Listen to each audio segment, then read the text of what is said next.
Gracias por continuar con nosotras en su programa Hablemos un rato. Este fin de semana estamos abordando el tema del trabajo infantil y los derechos y condiciones que toda niña y niño debe tener.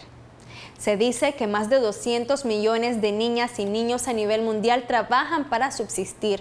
Esto lo denuncian algunas organizaciones sociales que trabajan para erradicar este delito. En la siguiente entrevista conozcamos cuáles son algunos factores de riesgo del trabajo infantil.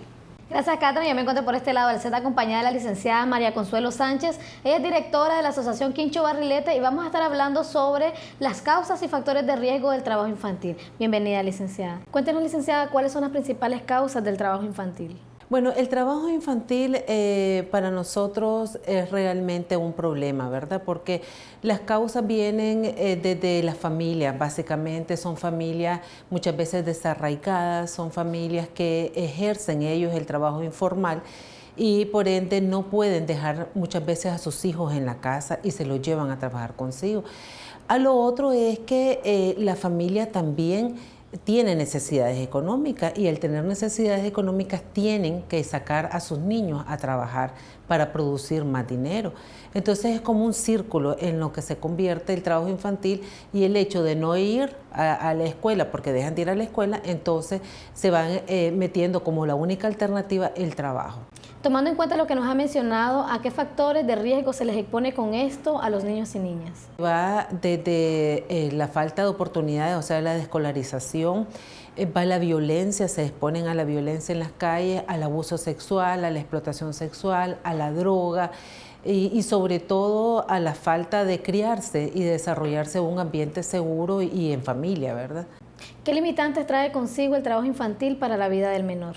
Una de las mayores limitantes que tienen es la desescolarización, o sea, son niños, nosotros, por ejemplo, en la asociación atendemos niños de 12, 13 años que no saben leer y escribir, ¿verdad? ¿Y por qué? Porque han estado inmersos en el trabajo infantil y esto te conlleva a otros problemas, porque el hecho de que no sepan ni siquiera leer y escribir, no tienen una estimulación adecuada, no tienen un desarrollo cognitivo adecuado. Entonces, como te mencionaba antes, van quemando etapas, pero además de esto, como están inmersos en la violencia, porque en las calles aprenden violencia y son víctimas de violencia, entonces lo único que hacen son patrones repetitivos de conducta hacia la violencia.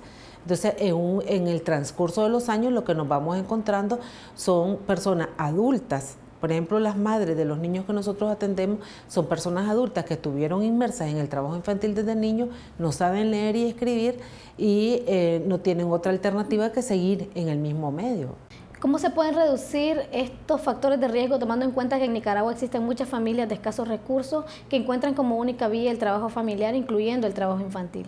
Bueno, aquí es de doble vía. Primero, aquí tiene el gobierno la responsabilidad, ¿verdad?, de empujar y de penalizar de alguna forma este trabajo. Se han hecho muchos avances porque realmente nosotros podemos observar que hay mucho menos niños en la calle.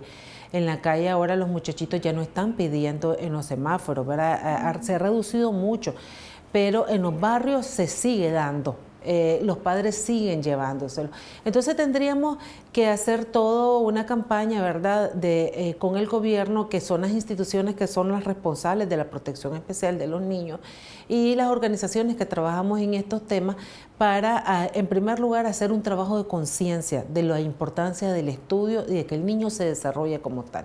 Y en segundo lugar, darle seguimiento a los casos, porque muchas veces los padres sacan a sus hijos temporalmente, pero cuando ya el hijo viene y crece un poquito más y ya siente que ya aprendió lo básico en la escuela, un tercer grado, por ejemplo, cuarto grado, lo vuelve a sacar por las necesidades económicas. Entonces lo que tendríamos además que sumar son alternativas de ingresos familiares para estas víctimas del trabajo infantil. Muchísimas gracias, licenciada, por haber hablado un rato con nosotras sobre las causas y factores de riesgo del trabajo infantil. Debemos de tomar en cuenta que la ley protege a los niños y a las niñas y somos los adultos los responsables de hacer cumplir precisamente estos derechos, y el lugar donde deben de estar los niños, además del hogar y la escuela, también es poder gozar de su sana recreación. Nosotras regresamos al otro lado del set con Catherine. El trabajo infantil tiene efectos negativos en la vida de los niños y las niñas, porque afecta su desarrollo físico y su salud, su mente y su vida misma, porque no están preparados para enfrentarlo, ya que se exponen a un sinnúmero de vulnerabilidades y peligros. Así es, Katherine, porque el trabajo infantil también interfiere en la educación escolar de los niños y las niñas, ya que de cada 100 solamente 62 asisten a la escuela, en algunos de los casos. Y a continuación vamos a conocer la historia de un hombre que en su infancia vivió o fue víctima de trabajo infantil. Conozcámosle a continuación. Hace muchos años atrás, este hombre hubiese querido tener una infancia como la que todo niño y niña debe gozar, con sueños, diversión y recreación. En esta entrevista nos comentará cómo fue su niñez ejerciendo trabajo infantil. A eso de los 5 años me tocó iniciar a trabajar. Tuve que salir a vender con mi hermana en unas panitas, unos tomates, porque no teníamos nada que comer en la casa. Jugué poco, pienso que pude haber jugado más, pero creo que el tiempo no daba. Habían otras cosas que hacer, como las cosas del hogar. El tiempo era justo para uno salir a trabajar, para estudiar también, porque sí estaba estudiando, pero los pocos tiempos libres pues eran para otras cosas.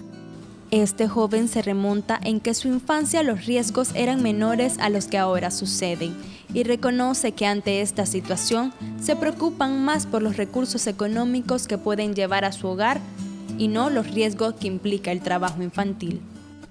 Te das cuenta que cuando tenés esa situación, lo único que te pones a pensar no en que si sos niño, que si tenés derecho a jugar, que si vas a jugar con los vecinos, con los amigos.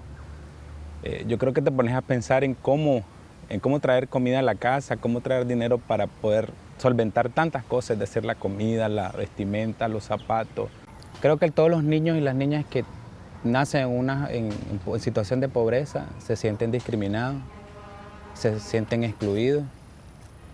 Nadie quiere estar con la persona que, por ejemplo, que va mal vestida a la escuela, que va roto, que va con los zapatos deteriorados, gastados.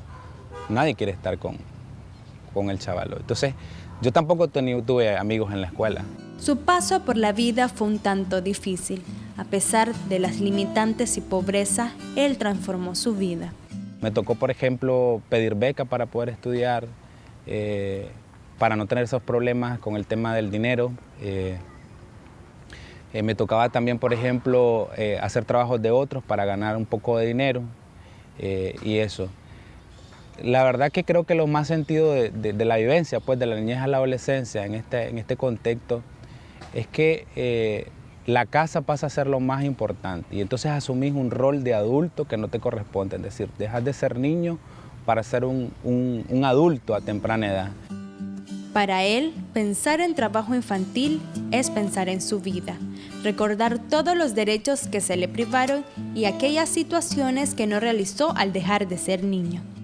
Ahora que estamos grandes, tengo sobrinos y todo, trato de garantizarle esos derechos, a no exponerlos a situaciones como las nuestras, pues.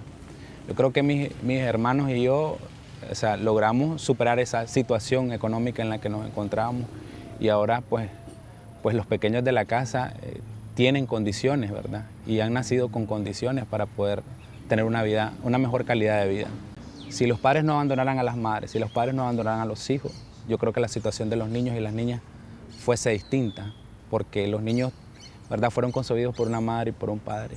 Y el problema es que muchos, antes de que nacemos, nos abortan, entonces nos dejan, nos tiran al olvido y se van a hacer otras vidas con otras personas. Una de las medidas de prevención ante el trabajo infantil es esta, que los padres y madres se hagan responsables en su conjunto para mejorar la calidad de vida de los niños y las niñas. De esta manera pueden gozar de sus derechos y condiciones.